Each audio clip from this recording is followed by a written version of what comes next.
I think the best stories are like brain tumors, like, some patients, they're losing their vision and you do a surgery and they can start seeing almost instantaneously. I think that's very satisfactory.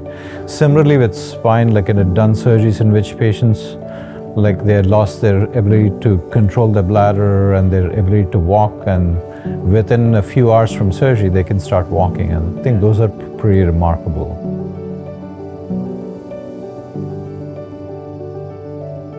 Hi, I'm Dr. Jaikumar. I'm a neurosurgeon at North Carolina Neurosurgery and Spine Center.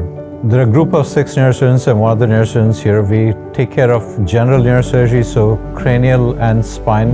I like to push the envelope as far as trying to bring minimally invasive surgeries to both cranial and spine world. So I think medicine is getting more and more targeted as far as treating patients. So we're trying to reduce the surgical burden. Instead of doing large invasive surgeries, we're trying to target so that we can minimize the surgical burden. Our outcomes are better. So one of the things that you really appreciate about Rex is, like, I have walked into Rex so many times and sometimes not wearing a white coat, and I have been amazed by how many people stop by and ask if they can help you. I think this is a very friendly healthcare system that everybody's trying to do what's best for you. And that starts from the person greeting you at the entrance to the person taking care of the most complex needs that you might have. Typically, when a patient comes to our clinic for neurosurgery care and they don't have any workup for any imaging, we'll start first with doing conservative management, which will be physical therapy, or if we think the pain is in a particular distribution, we can send them for pain clinic for injections.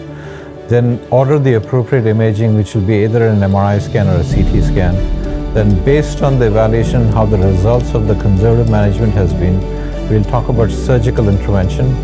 And surgical interventions are tailored based on age and based on patient expectation, going from the least invasive to the most invasive depending on what they need. So I think the most important thing is that the patient care and what kind of patient care we can provide, and the interaction of the patient to educate them, to try and make sure that I can take a patient with whatever disease that they have and get them to the next step of healing. And I think I enjoy that the most. And having a team that is working together to ensure best patient outcome makes me come back again and again for that.